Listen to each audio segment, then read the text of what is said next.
কোচের পদের জন্য যে বিজ্ঞাপন দেওয়া হয়েছে সেখানে আবেদন করা যাবে গুগল ফর্মের মাধ্যমে। যে কেউ নিজের ইমেল আইডি ব্যবহার করে আবেদন করতে পারেন, সেটাই হয়েছে সমস্যার কারণ। একের পর এক সমর্থক সেই ফর্ম ভরে আবেদন করা শুরু করেছেন। তা সামলাতে হিমশিম খেতে হচ্ছে বোর্ডকে। এখনও বোর্ডের পক্ষ থেকে কেউ আনুষ্ঠানিকভাবে এ নিয়ে কথা বলেনি।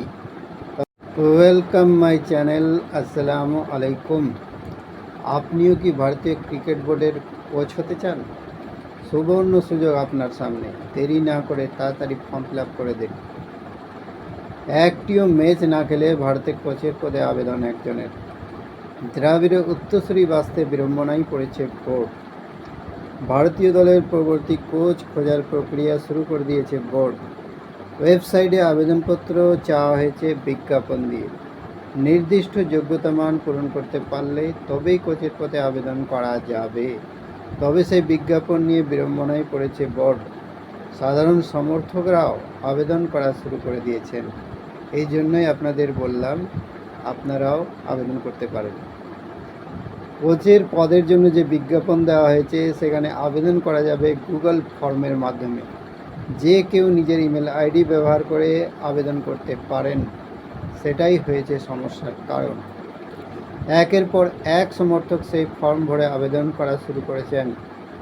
তা সামলাতে হিমশিম খেতে হচ্ছে বোর্ডকে। এখনও বোর্ডের পক্ষ থেকে কেউ আনুষ্ঠানিকভাবে এ নিয়ে কথা বলেনি। তবে সমর্থকরা নিজেরাই উদ্যোগী হয়ে আবেদনের কথা প্রচার করতে শুরু করেছেন। এক্স হ্যান্ডেলে সাবেক টুইটার যে পোস্ট বিজ্ঞাপন দেওয়া হয়েছে সেখানে সমর্থকরা গিয়ে জানাচ্ছেন তাদের আবেদন করার কথা। জনি ব্রাভো নামে এক সমর্থক লিখেছেন, ভারতীয় কোচের পদে আবেদন করে দিলাম।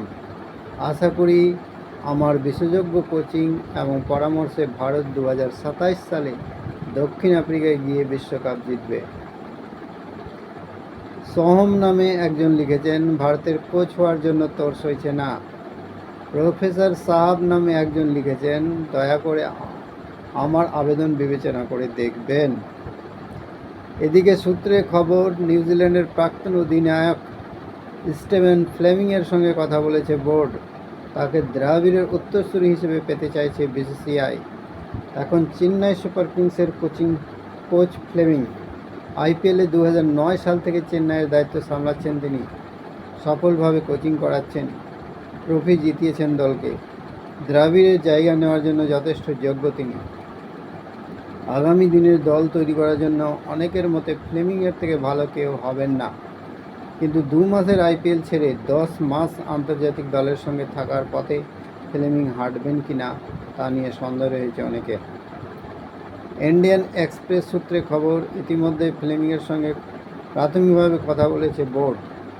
কিন্তু চেন্নাই দল তাকে রাখতে চায়। সেই দলের সঙ্গে এখনও ফ্লেমিং কোনো কথা বলেননি ছেড়ে দেওয়ার ব্যাপারে। ভিডিও এই পর্যন্তই। আপনাদের অসংখ্য ধন্যবাদ।